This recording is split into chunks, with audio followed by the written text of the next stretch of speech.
Aleister Crowley said every man and every woman is a star, and Lon Milo DuQuette has spent decades helping people understand what Crowley actually meant by that. And today, I'm sitting down with Lon Milo DuQuette, scholar, author, magician, and one of the most important living voices in Thelema, the Thoth Tarot, and the work of Aleister Crowley there's ever been. Lon has written so many books that there's no point in me even listing them. They're so numerous and they're so brilliant, and you should all go out and get them. Lon has also been in my own personal sphere of influence for such a long time, from my early days as a magician and occultist. Lon's ability to take a tradition this dense and make it genuinely accessible without losing any of its depth is something so few people have ever been able to pull off. His newest book, Young Aleister Crowley and the Magician's Revolt, a novel, is one that all of you should go out and get right now because it's so brilliant. In this conversation, Lon and I talk about Aleister Crowley's early formation inside a fundamentalist Plymouth Brethren household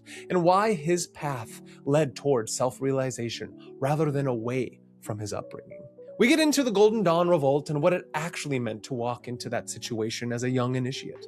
We talk about the Indiana Jones version of Crowley that Lon has been working towards for over 25 years, how a screenplay became a novel, and why he wanted this story to reach people who have never actually heard of Crowley or Thelema. We also get into what it means to take an initiatory oath yourself, the problem of people acting as judges of what is or is not Thelema and Thelemic behavior, and the one statement from the Book of the Law that Lon says contains an entire religion on its own. And he closes out talking about something he has done since he was a kid, walking to school in Nebraska, seeing yourself as the star of your own movie, hearing your own theme music with every step you take. And here we are. Make sure to like, subscribe, and share, because in the madness of this crazy world, Magus in the media is here for you. We break down myth, magic, and meaning in the worlds and in the stories that you and I love. And again, if you didn't hear it, this is Magus in the media. Now, let's begin. Welcome back, everybody, to Magus in the media, and today, I know I say we have a very special one today, but this one is actually at one of the top of my lists, especially because this is a gentleman that not only is probably at the top of my spheres of influence and mentorship, even though he doesn't know it, is probably like that for many people in this world, especially in the occult magical community. Today, we have the great Lon Milo DuQuette, who is a scholar, an author, a magician, and just an all-around gentleman in these spheres. And we are all very grateful that he is here for us, not only today, but here to kind of set things straight and have us all be able to follow our own paths on this magical journey in this strange, strange world. He's obviously written many books that we've all read. One of his last ones, The Tarot Architect, How to Become the Master Builder of Your Own Spiritual Temple, as well as the newest one, which we're going to be focusing on today, is Young Aleister Crowley and the Magician's Revolt, a novel. It's going to be a beautiful one. Thank you for coming here today, Lon. How are you doing? I'm doing just fine. It's a lovely day in Sacramento for a change, and I'm just happy to be here. Yeah, thank you. I know you have a very busy schedule, doing in all the places at once and doing your writing and things like that. So I truly appreciate it. I think I've been thinking for weeks now since we've been in email accordance, how to start this conversation, especially because you've had so many different interviews throughout the years. And I think the best way to begin would just be to ask you a question that's been on my mind recently, and it has a lot to do with Aleister Crowley himself and maybe why you wrote this book. But the idea about the magician as a rebellion and as a revolt has a lot to do with Aleister Crowley and his history itself. And so I wonder, how would you talk about being a magician as a rebellion to the status quo? Do you have anything that kind of comes to mind right off the bat? Well, personally, I've never looked at it that way. I've always been a rebellious character myself. So it just, I didn't get into magic to be rebel against Christianity or anything like that, because I'd already gotten that behind me Yeah, no, yeah. as a child. Okay. So I more or less came at it from a positive point of view rather than as a reaction to something else. And I never looked at it like, uh, boy, my mom would really hate it if I did this, so I'm going to do this, you know. Uh, but Aleister Crowley did the same thing when he was a young boy. You know, he rebelled against a very strict fundamentalist Christian upbringing.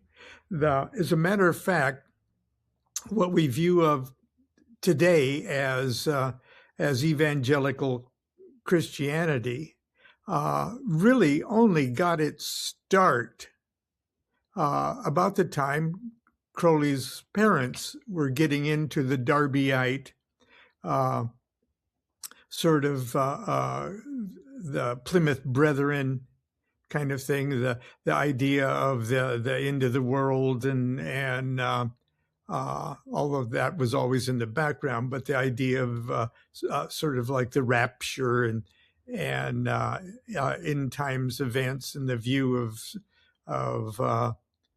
salvation and damnation and all of that, that's relatively new stuff. And Crowley's parents were on the forefront of that, and that could be pretty traumatic to a young, intelligent, child. And so you could see his rebelliousness early on. But almost anybody with half a brain, soon becomes a bit dismissive of any sort of illogical philosophy or religion, and you could look at that as being rebellious, but actually it's just getting on with your life after you've dismissed nonsense. Yeah.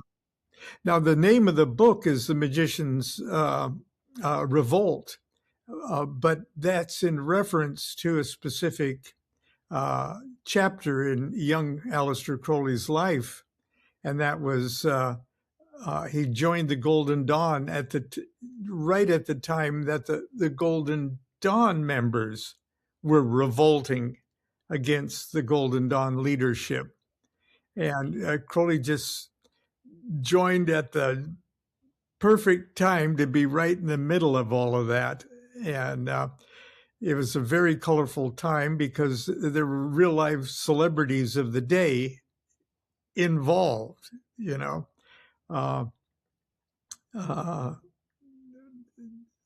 Butler Yeats and Florence Farr. I've even stuck Bram Stoker in there, but it's a novel. I can do that. But anyway, we have Crowley as a young man who is sort of like a kind of a rich libertine that has an incredible desire for self-liberation, and and at first he doesn't even know that is magic. Okay, it's just the nature of an intense desire for self-realization, and so that's the character that we're following. You got Crowley about it goes through many years or several years. Okay. We see Crowley as the mountain climber and Crowley as the poet and things like that, which is what he was up to even before he was into magic. And so I wouldn't say we're over romanticizing his rebelliousness as much as his almost lust for self-realization. Yeah, I think that's brilliant. That's a great answer, and that's kind of what I'm getting at in this idea of there's a difference between rebelling against something and having that inner Promethean fire to seek self-actualization and self-realization.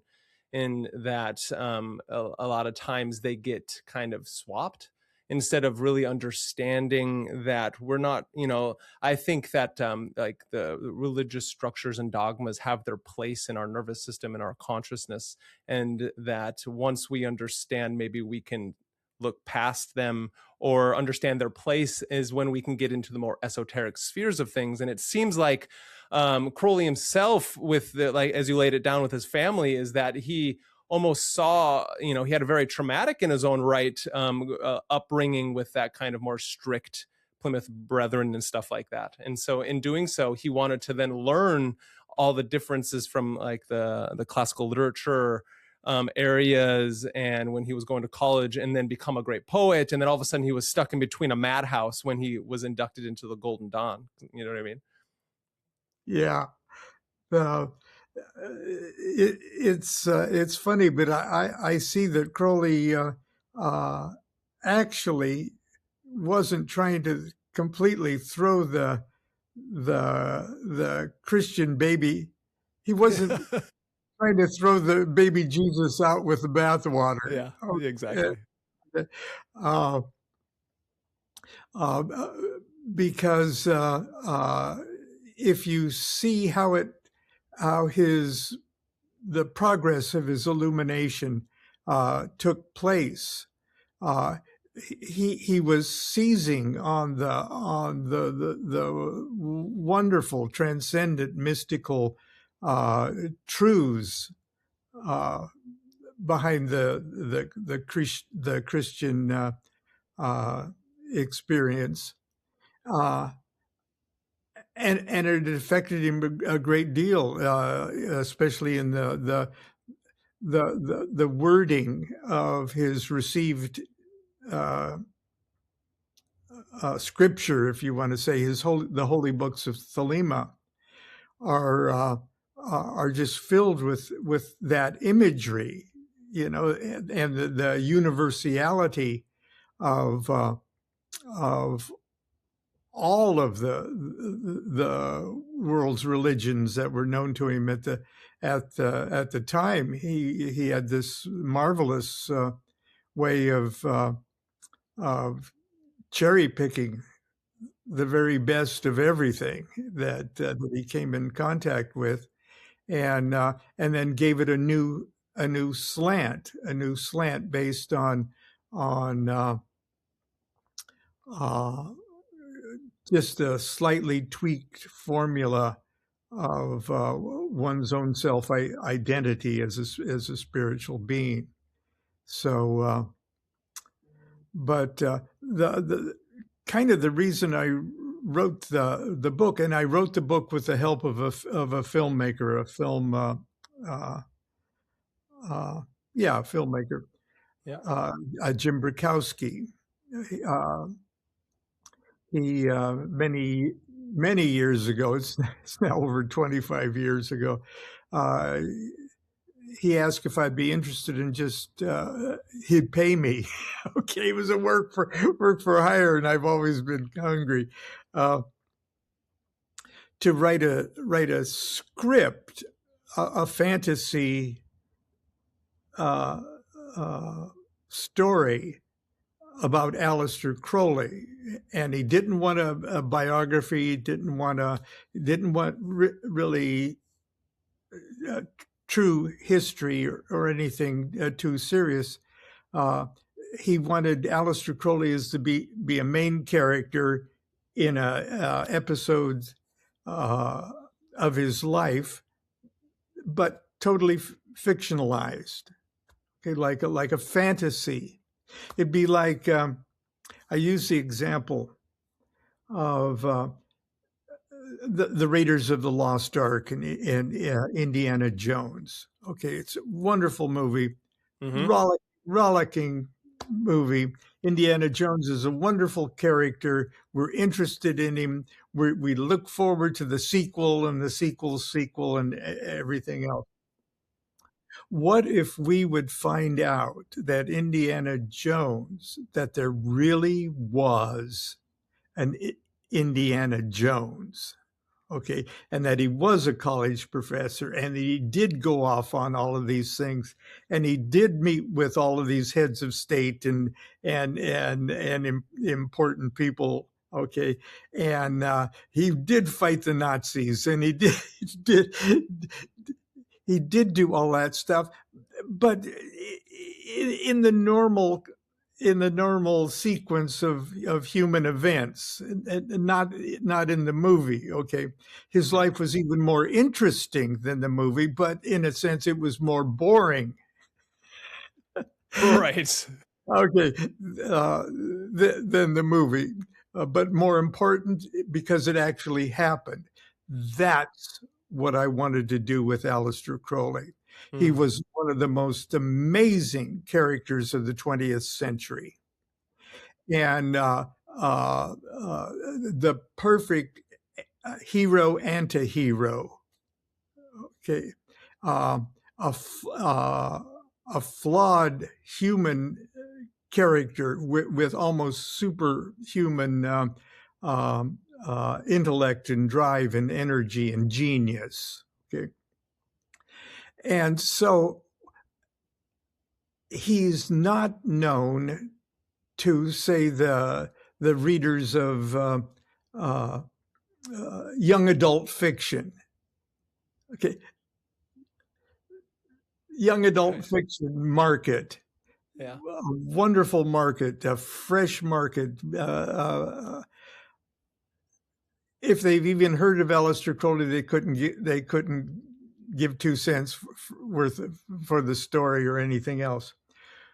What if they had like an Indiana Jones version of Crowley, where the story itself was interesting, the story itself was romantic, almost a docu-comedy, okay, and that he was an interesting character, and this was an interesting time in human history that he was a central part of. Wouldn't it be nice if there was a story like that to say, hey, I like this. I'd like to read another novel by this character here. I'd like to hear his further adventures. And then they're actually introduced to this. That's what I wanted to do. Okay, yeah. I didn't want Crowley to be stuck with a small subculture of interest. Yeah. Okay. Yes, there's young people interested in Crowley, and you said yourself about your market, you got the nerds. Okay. Yeah. Well, it doesn't have to be limited to the scholar. It doesn't have to be limited to the nerds. It doesn't even have to be limited to the occult. Okay. And Crowley is a big enough character, I think, to deserve a bigger audience. I know he would have loved it himself. Yeah, that's funny. Yeah. No, he's great. I mean, he's grateful for you because you've really done him a justice through the years, trying to present his work as more than a lot of his haters, right? And a lot of times people only read the haters and all the ridiculous things, and they don't quite understand the symbolic comprehension of how he was trying to take what the Golden Dawn did and remix it with his AA and just kind of move it forward, as well as taking his, and again, you said it best, he was trying to throw the baby Jesus out with the bathwater. That's not what he was actually trying to do. He integrated Christianity into everything he did. And I think a lot of people mistake like his certain wording for actually a dismissal of Christianity. And I don't think that's what he was doing all right. No, he was trying to reveal it. Yeah. Definitely. I mean, especially because Golden Dawn itself is definitely the foundations of Christian mysticism. It seems like everything it's doing, the rising and the dying god mythos of Osiris, and going through all that stuff. So that's fascinating. How do you? So why? I think you already answered it, but if you could further on with the conversation with why was Aleister Crowley such a pivotal individual for your own practice in magic? I know the story, and I think we all know the story about you finding the Thoth deck for the first time and throwing it out, and then coming back to it, and now you've written your own tarot books and comprehensive understanding of the Thoth deck yourself, a book that I've studied many times. Let's move us along in that kind of idea so we can truly get down to why Lon Milo DuQuette is trying to pass along this history. Well, for me, once I got over the freak out yeah. of the little cheap occult dictionaries version of him, I guess the very first thing that I read, even I think even before the Book of the Law, was the Book of Thoth, Crowley's Book of Thoth, or Thought. However, there is no correct pronunciation. Okay? Just you are free.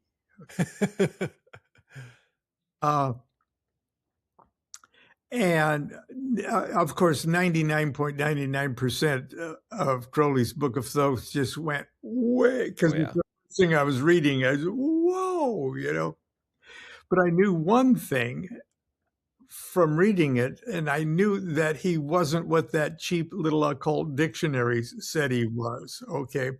And everything, I was just starting to get into sort of like mystic Freemasonry. Okay, my dad was a Freemason, and as a kid, I would look through his Morals and Dogma. He was a Scottish Rite Mason too, and I said, "That's what I want," because I've got this religious. I love God, but I'm an atheist. Yeah. And I loved church, but I hated the people in church. Yeah, I know. And I was lucky enough to sing in the choir, and I was ritualistic, candlelighter, and acolyte, yeah, and but I didn't believe in God. I hadn't. Because it's just the God that they were telling me about was just so freaking ridiculous that grown-ups don't believe that, do they? And but anyway, I digress, as I say. I realized, and I saw in Crowley that same grasp of the transcendence of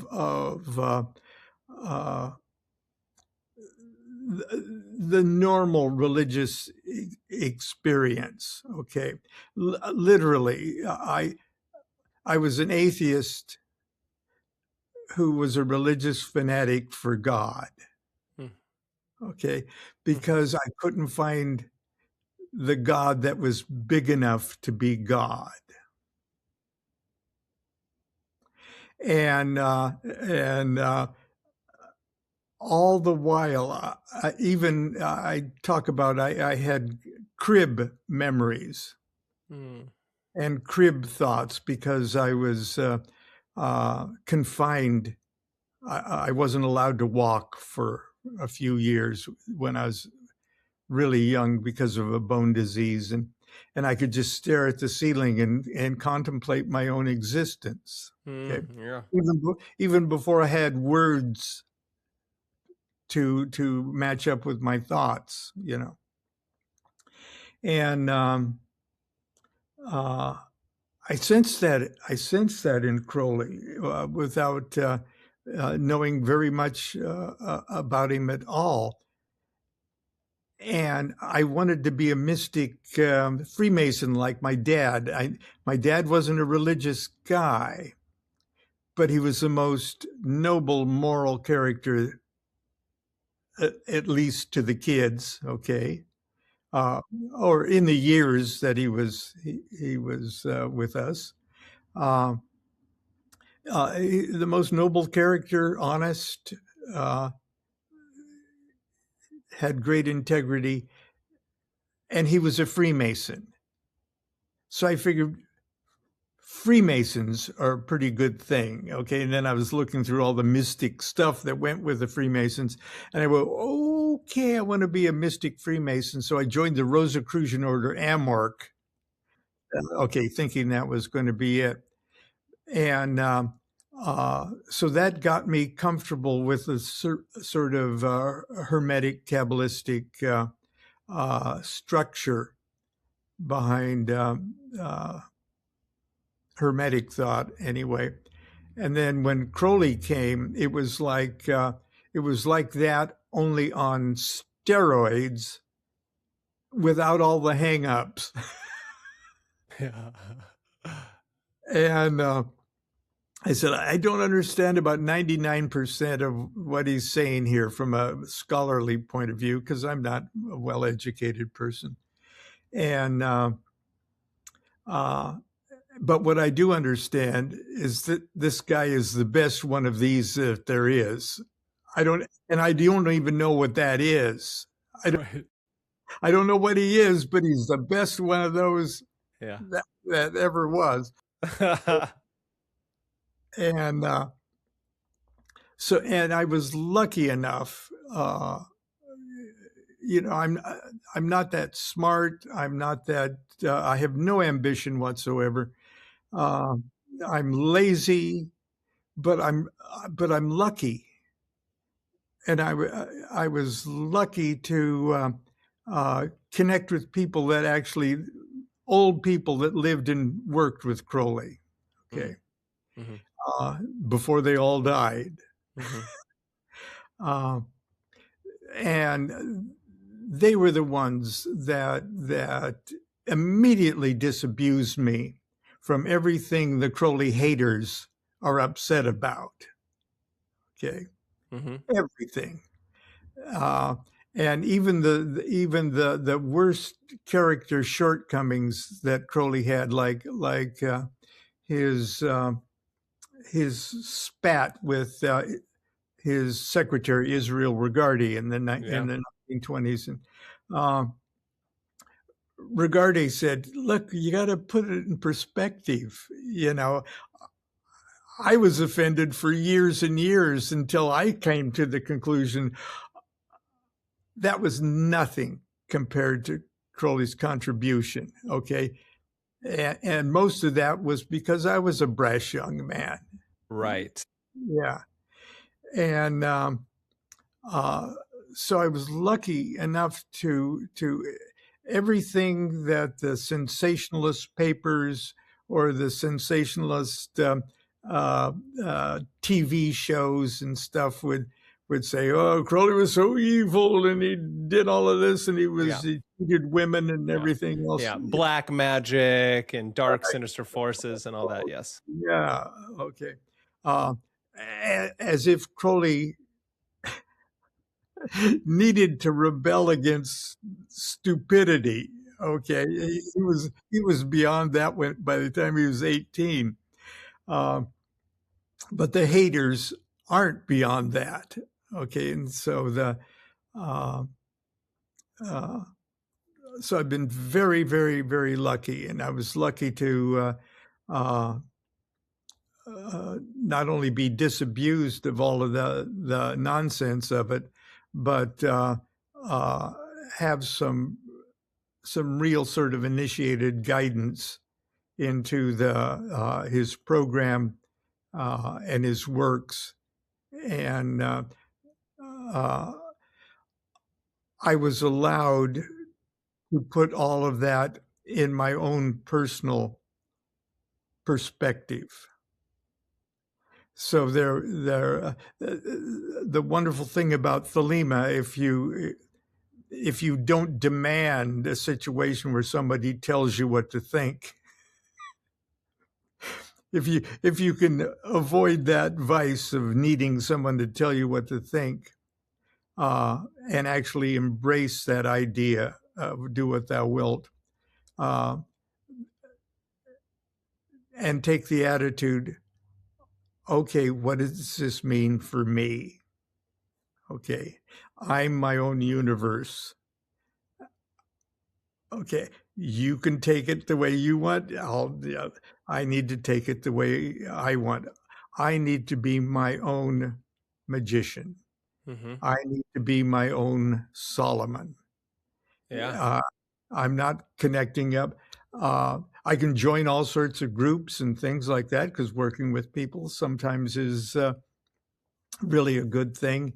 But no, if I'm going to actually stick my finger in the overhead light socket that is the singularity of God, it's just going to be my finger, okay? Yes. It's just going to be me. And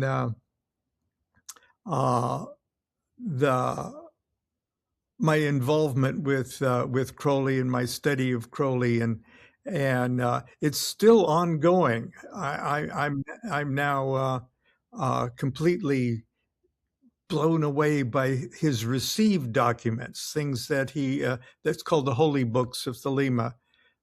It's not his rituals. It's not his writings or essays or anything.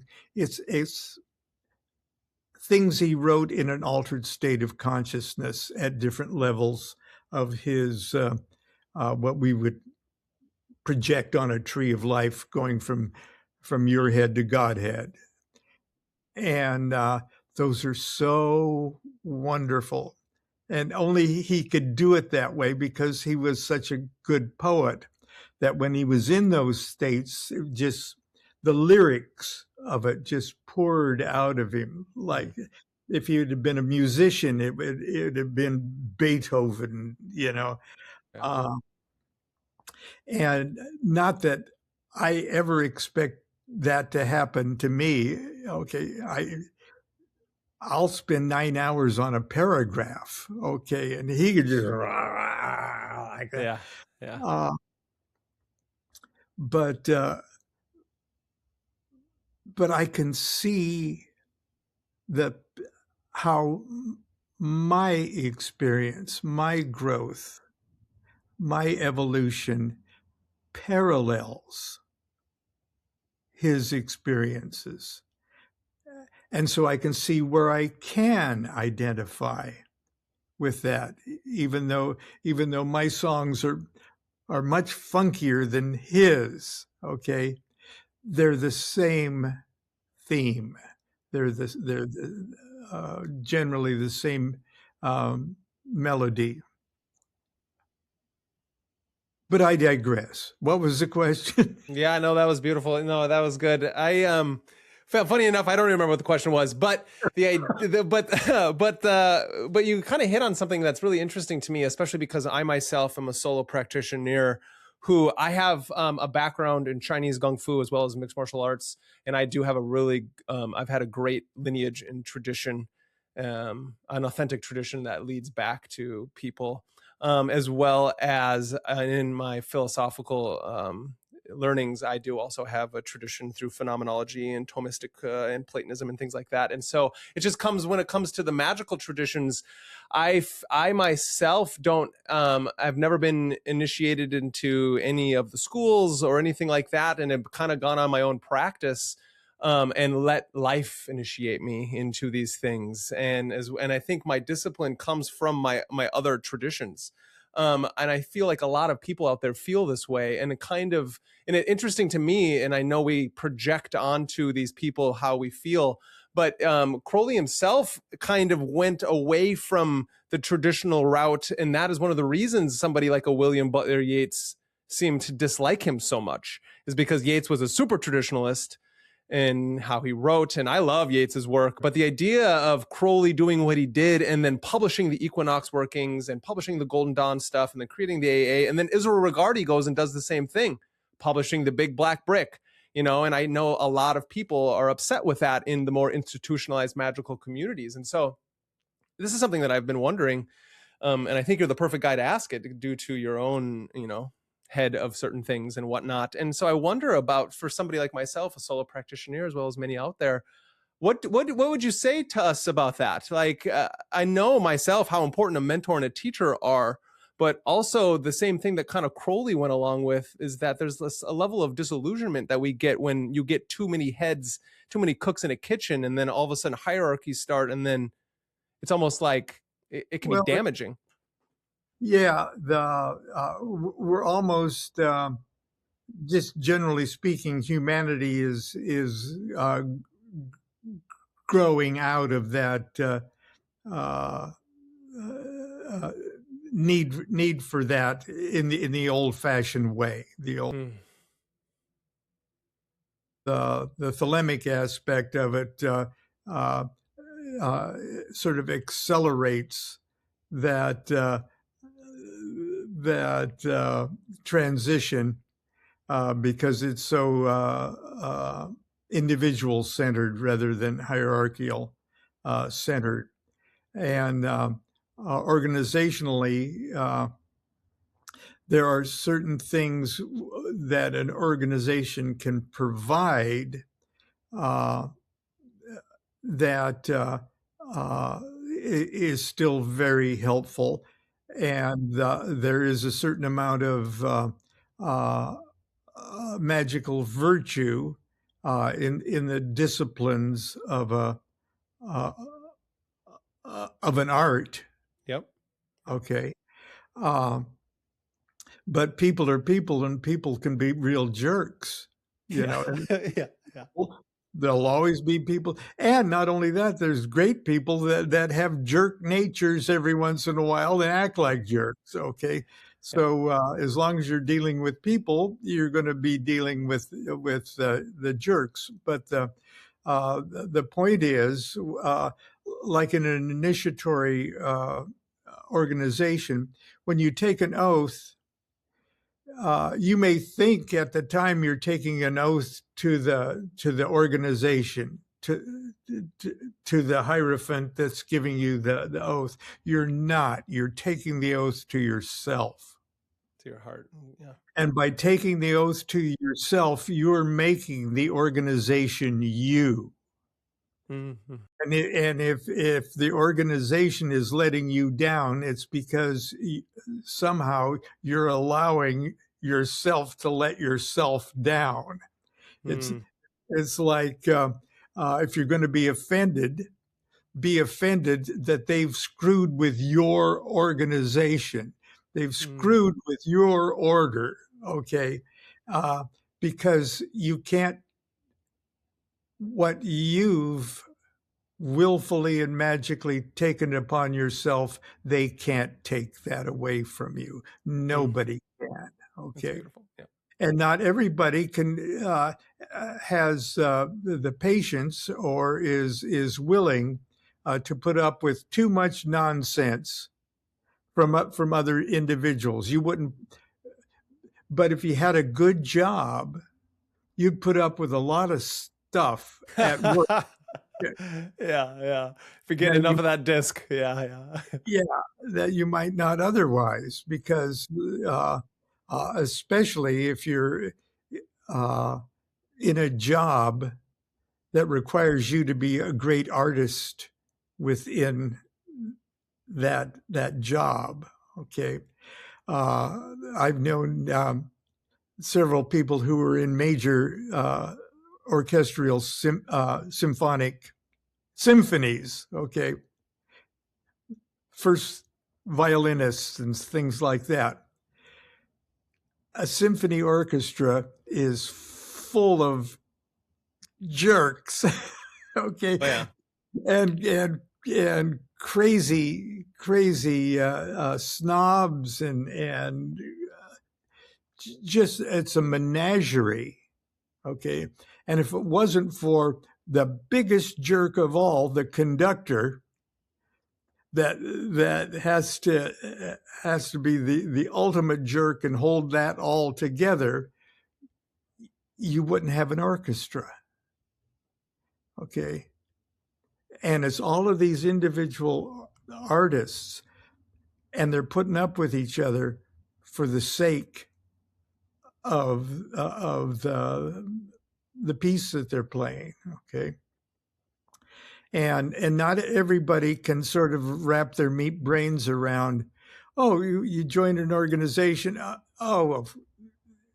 well, you're going to meet a bunch of jerks. Everybody's going to let you down. The only person that you can't let down is yourself. And I'm in Southern California. I'm not in Southern California. I wish I was, but I'm in California, and I belong to the Automobile Association of California. Now, I abide by the rules of the AAA. Okay, I have a driver's license. Okay, I abide by the rules of the road and everything else. Okay, it doesn't mean that my life is all identified with my AAA. Right, yeah. Or my AARP membership or anything else. I've got my own life, thank you. Okay. You don't join magic to make magic your life. Okay. You're a magician to make your life magic. You're a magician to increasingly nourish and enrich your own magicianhood. So don't expect your lodge brothers and sisters to ever live up to your unreasonable expectations. Yeah. No, I completely agree. It's almost like we start to fantasticalize and project onto others what we want them to be like instead of to what they are, and it's fascinating that that's the thing that continues to happen in the occult spheres. Instead of understanding that we're trying to deconstruct to rebuild because that's the alchemical pathway, but instead it's like we add on identifiers and names instead of the magical working, which is to continue to go inward so far that you're so far out, type of thing. Yeah, if that makes sense. It makes perfect sense. And I get one of my big pet peeves is when someone who is trying very hard to be a Thelemite, says another person is or is not acting thelemically. Thank you for saying that. Yeah. Oh, I just want to just whap. Yeah. Who am I to judge? Okay, I don't even spend as much time as I should figuring out whether I am acting or I am behaving thelemically. How could I possibly know all the factors infinite and unknown behind somebody else's behaviors and karma and past and everything else? No, how could I pass judgment? Okay. And how much time have I just wasted passing judgment on somebody? Yeah, no, completely. Somebody else, I just, oh, gee. So. Yeah, I think that's important to know for everyone out there that listens to this, is that as a magical practitioner, you are who you are. You're not to add on things to who you are. You're supposed to take away things. So just even calling yourself a magician, interesting enough, we all are practitioners probably who are listening to this, but the idea is I am Brandon and you're Lon. And then we go about our life, and then we act in accordance to our values and these different things. And so I really feel that's what Aleister Crowley was doing in his own working, was as he was revolting against the Golden Dawn and their nonsense in what they were going through, and then creating a direct pathway for the individual to go through their great work, climbing up the tree. And I think that's something that struck me so much when I was reading his book for the great big blue book. It was just so fantastical that he said, every man and every woman is a star, and that magic is for all. And that it really is as beautiful put as it can be. Don't you think? Yeah, absolutely. Yeah, you could just take that one statement, which is one of the first lines in his received book of the law. Every man and every woman is a star. Okay, take that and run with it. Yeah. Just there's your religion of one right It there. is. Okay. It is. And part of the star is that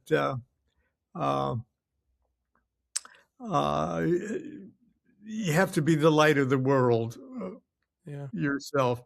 There is another received or channeled book that a psychiatrist lady or a psychologist lady, I don't know, in the late 40s or 50s or something, wrote, called A Course in Miracles. A Course in Miracles. Yeah, I've heard of it. Yep.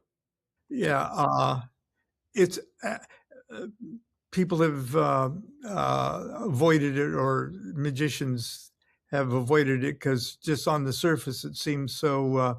It uses the nomenclature of Christianity. Okay, but it's treating all of the factors of and the buzzwords of Christianity, but it's in the universal sense. Okay, Christ is really a level of consciousness and things. Yeah, and I agree. mean, it's got it nailed. Okay, it's just absolutely wonderful. And my wife made it she paints. She did a painting, sort of what's it called, outsider primitive, or outsider primitive kind of art. But she did Jesus holding out the platter of bread and wine, and it says, "Do this and remember you or me." Yeah, that's cute. That's hilarious. It's true. Yeah. And that's and I can't help but think that Crowley would have just loved the Course of Miracles. And besides, and there's no periods and stuff. My wife has the patience to read it more than I do. There's no periods or run-on sentences over the place. Yeah, all over the place. But it has little studies and texts and tests and things. It takes years to read it and do it, I guess. But it's absolutely marvelous, and it's seemingly not magical, seemingly not, certainly not, Crowley-esque or anything else. Has such a innocuous title, and everything else, and it's just pure light. But it stresses the fact that when it says every man and every woman is a star, that would suggest that it's our job.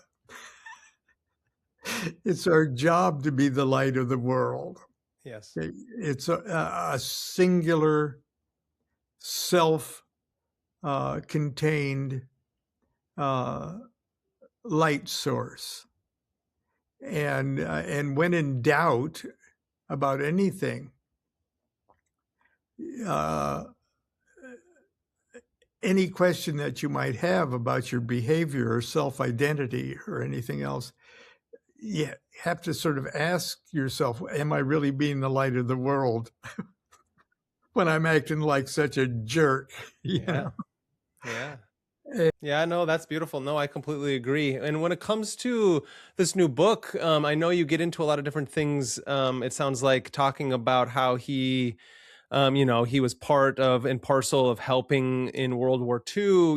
He was a kind of a double agent for different things, helping Churchill, as well as many different, actions. You say you put Bram Stoker in there, his fight with William Butler Yeats, and so what is it about?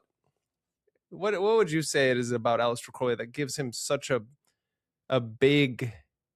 He's just seems to be bigger than the world, so to speak. And what is it that I think people have? I think a lot of in the magical community, there's been a loss of that kind of understanding of what it takes to be an individual in the world. And so, for this book, can you talk to us about what you are like? How are you presenting Crowley? Oh, as a caricature, Yeah, as a character who is likes to have fun, is very serious about his own spiritual growth and self-realization, and is at this age audacious. And his involvement in the circumstances of that are covered in the novel, at this stage of his life, his redeeming quality is almost a childlike naivete. I won't even say childlike, I'll almost say a Parsifal-like naivete. And that matched with his audacity and his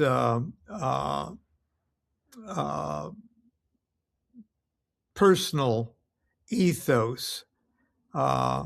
He's bisexual. He's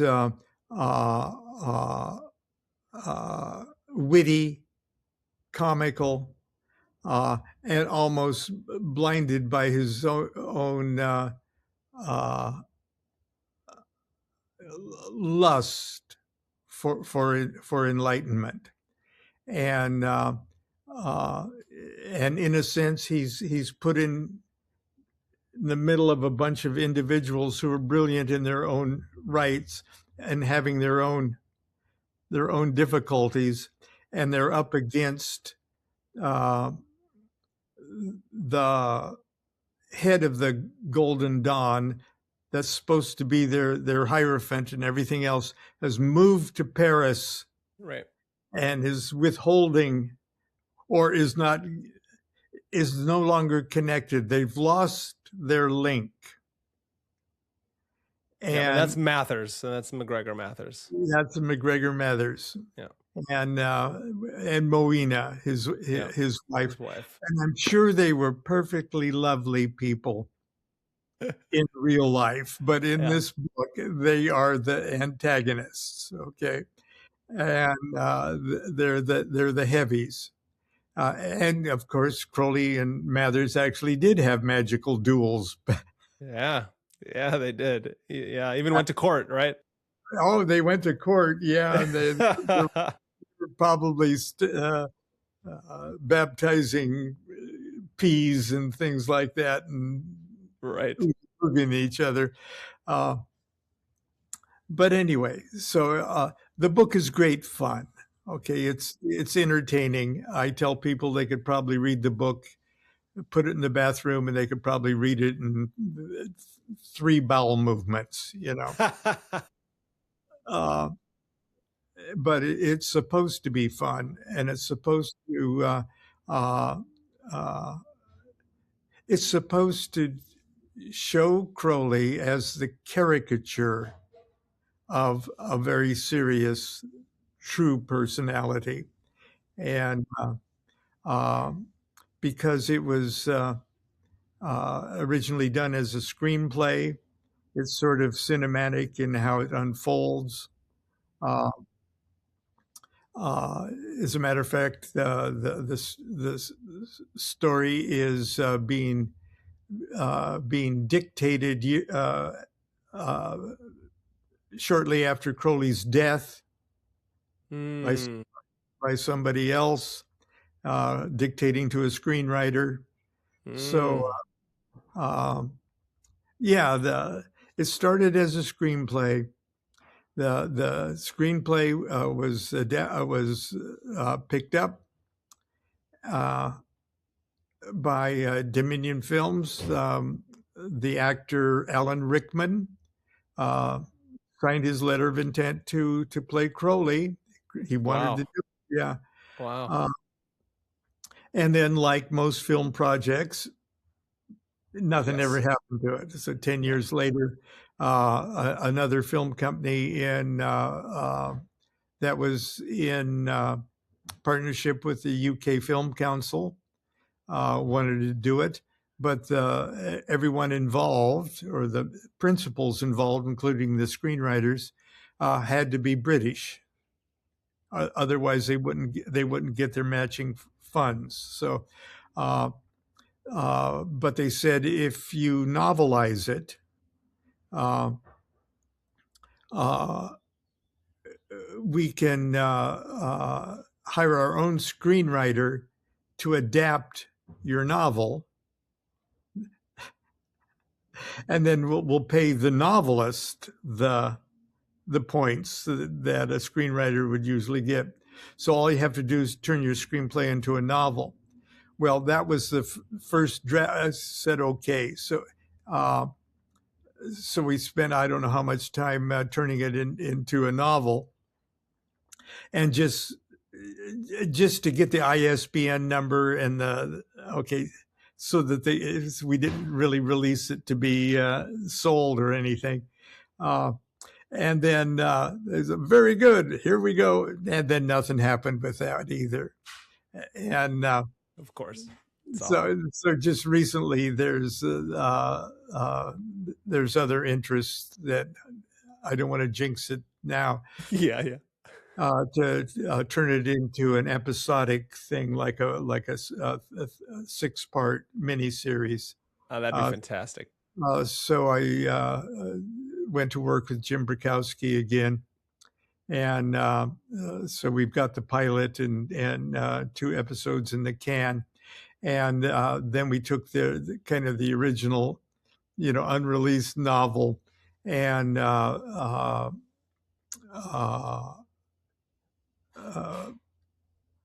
amended it to go with the new screenplay type thing.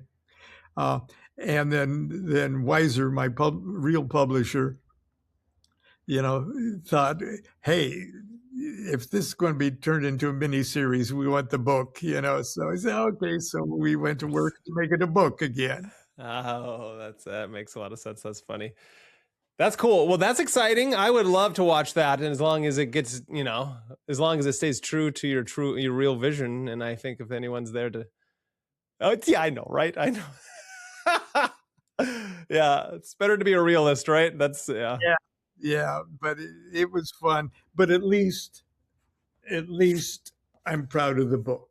You should be. It looks fantastic, and it's cool that you are now able to add a novel, a story into your lexicon, into the vast library that you've created.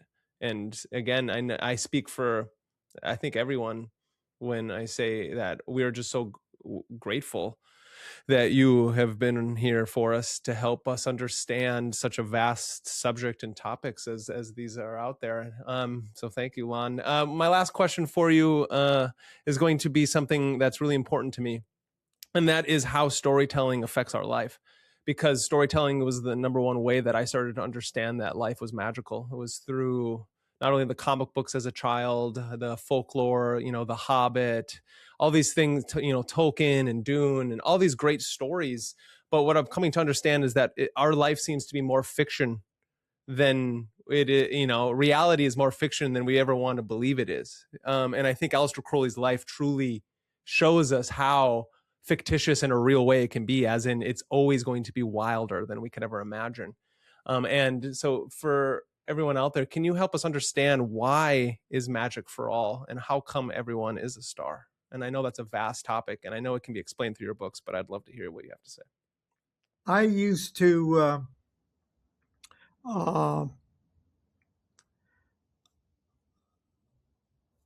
go to the movies twice a week growing up, from about 9 years old through high school.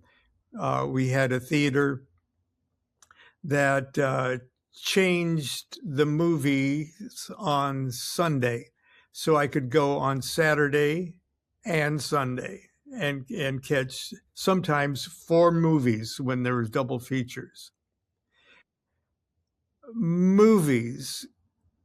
And we had the first television in our neighborhood. In television and movies, the stories gave me everything religion should give me. Okay. The Zuni Indians said, there is no truth. There's only stories. And I know of no better way than to actually realize your selfhood, than to practice seeing yourself as the star of your own movie. Kenneth Anger, in his wild book, Hollywood Babylon. Oh, yeah.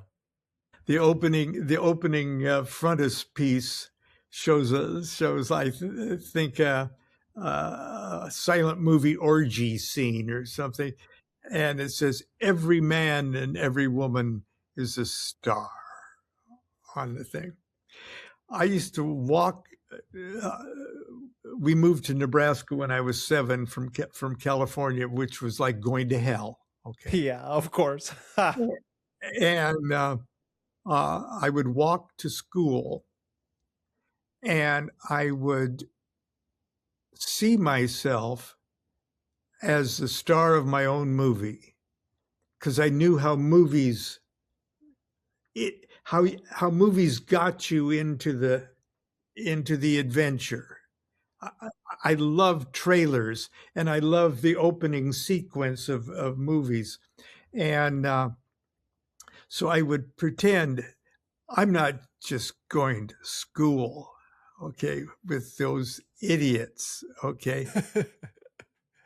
I'm in a movie. This is my movie, and it's going to be interesting. This is going to be an adventure. And with every step I took, it was like I was hearing the theme music of my own movie. Now, as soon as I got to school, I usually got distracted by the fact that it was hell. Yeah. And but when I needed it the most, I would pause and go, "Oh no, this is a scene. Okay, this is Act 3, Scene 1, or so." And I know of no better way than to self-identify yourself as your own, the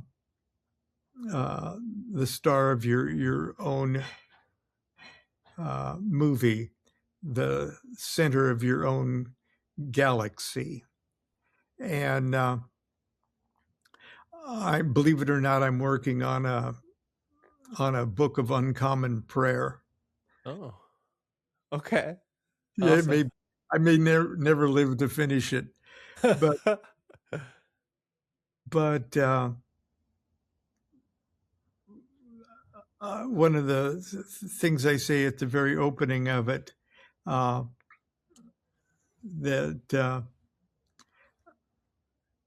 I still don't believe in God. When I'm on the airplane and somebody asks about my religion and stuff, it's easier to tell them I'm an atheist. Okay. Interesting. Yeah. It's just easy. Why? Why spoil this? All right. It kind of, yeah. Okay.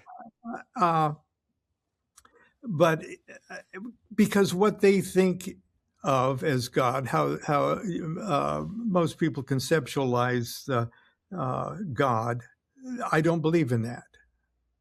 Okay, so it's true, but I do believe in a singularity. Uh, Kabbalists would say, I believe in Kether. Yeah. Yeah. Okay. I believe in the wall-to-wall smoothness of a singularity, and it is, for want of a better word, a form of consciousness.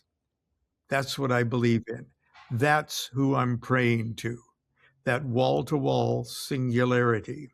And I know it's listening because I can hear myself talk. Hmm.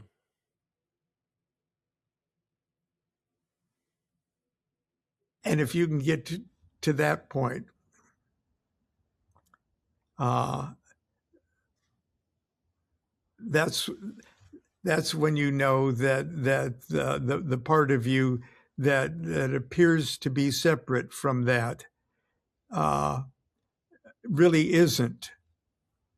But while it's still appearing to be separate from that, it's got to light up. At least you can be a proper reflection of that.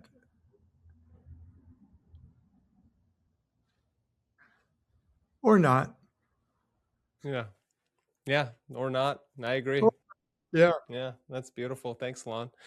Thanks, Lon. That's great. I'm just gonna tell everybody out there, go buy this new book that Lon has got going on, because it's gonna be fantastic, and we have to add it to the lexicon of young adult fiction, so we can start helping cast a new light on such a renegade and a rebel.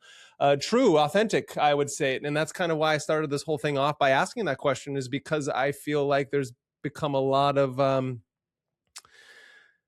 snake oil going on out here in this strange world of people being able to do whatever they want and put it online. And I think that there is a true, you can call it God spark, you can call it the Promethean fire, inner Lucifer, however that is. But Aleister Crowley really had that true seekerdom, the ability to look at everyone and everything and see God within that. We find that in his John St. John workings. And I find that in your work, Lon, we can see that you are truly trying to help the world to be a light in this world. And I thank you. Lon, please tell the people where they can find you, all your work, everything you got going on, and anything new.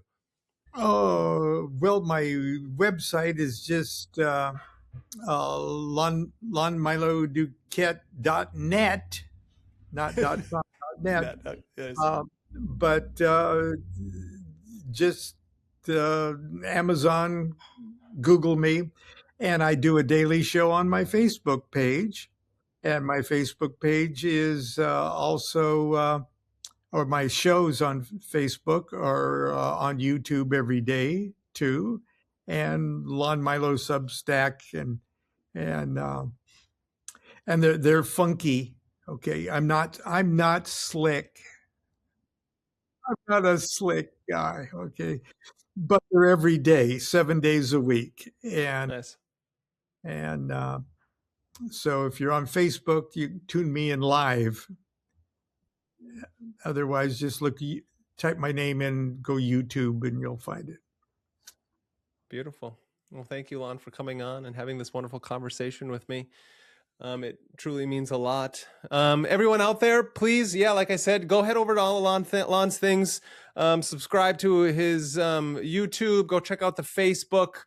In this strange, chaotic world, it is truly up to you to become a light in this whole thing, because of, I think that if we truly see our lives as that, a story, and we are all called to this adventure, and if we truly ask ourselves, have we accepted that call to adventure today?